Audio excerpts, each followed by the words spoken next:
اللہ کی رسی کے ایک طرف قرآن مجید ہے جس کو مومن نے مضبوطی سے تھام رکھا ہے، اور اس رسی کو ثابت قدمی سے پکڑتے ہوئے وہ بلندیوں کا سفر طے کرتا ہے۔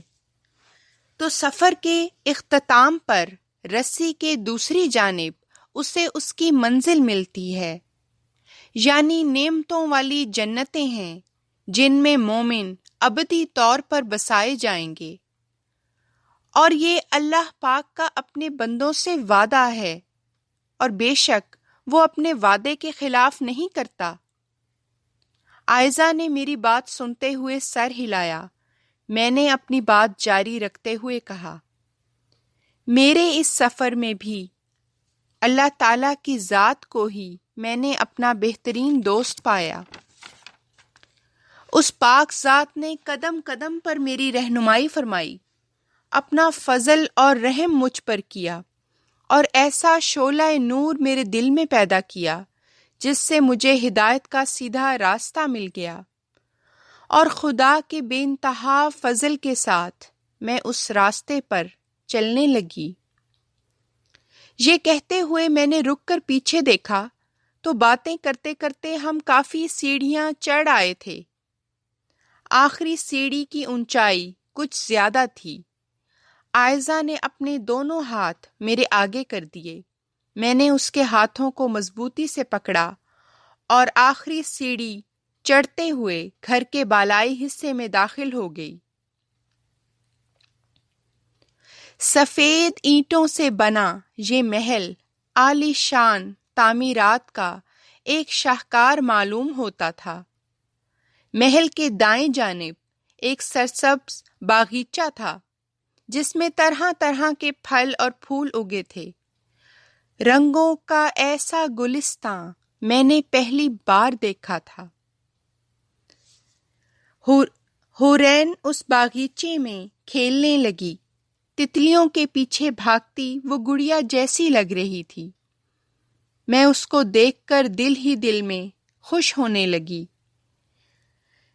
گھر پہنچ کر بہت اطمینان ہو گیا تھا، ایسا اطمینان اور سکون جیسا کسی تھکے ہارے مسافر کو میلوں کی مسافت طے کرنے کے بعد اپنی آرام دہ منزل پر پہنچ کر ہوتا ہے۔ ابھی میں انہی سوچوں میں گم تھی کہ عائزہ نے مجھے آواز دی، آپ اندر آ جائیں، آپ کے لیے میں اور حورین ایک تحفہ لائی ہیں۔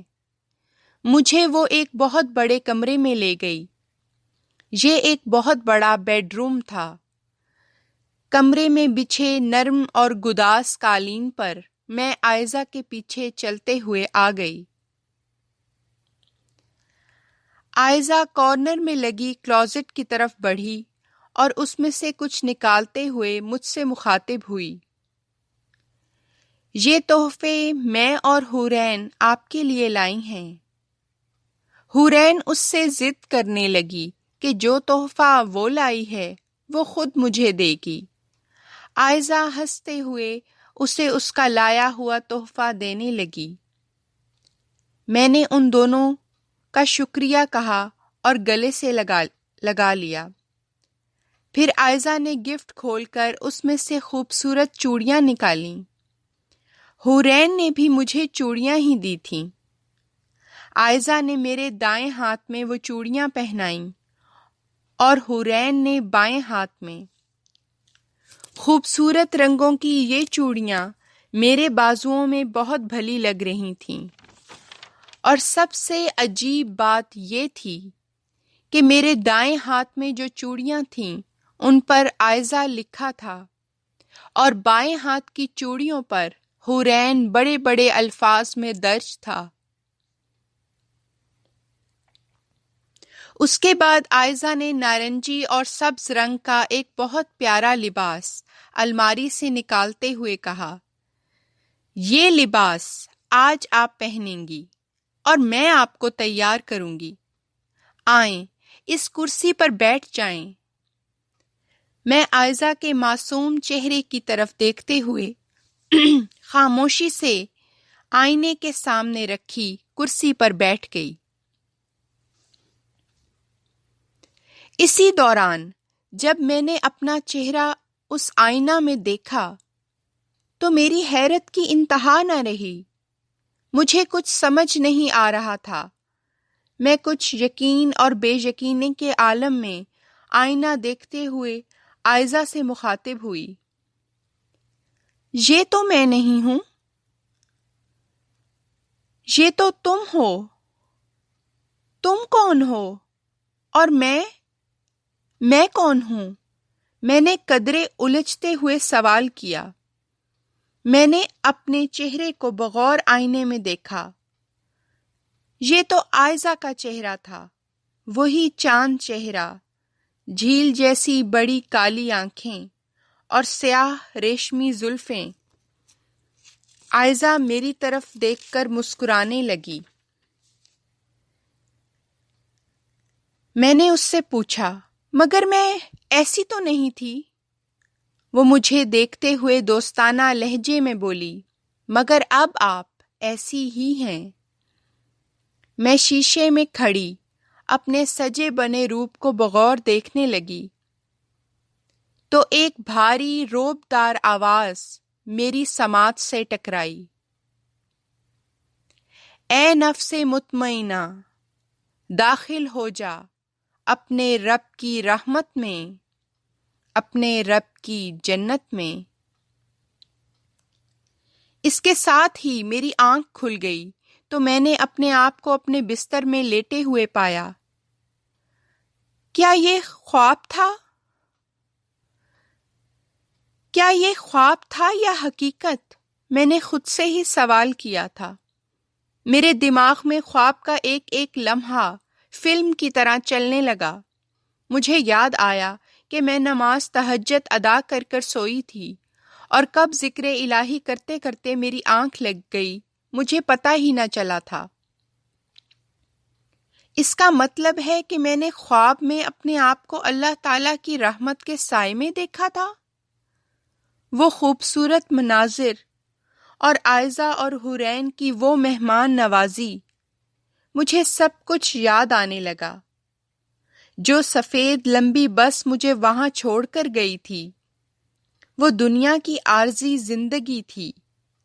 اسی لیے تو اس بس سے مجھے میرا کوئی سامان نہیں ملا، کیونکہ مرنے کے بعد بھی دنیا سے ہم کچھ لے کر نہیں جائیں گے، سب کچھ یہاں ہی رہ جائے گا۔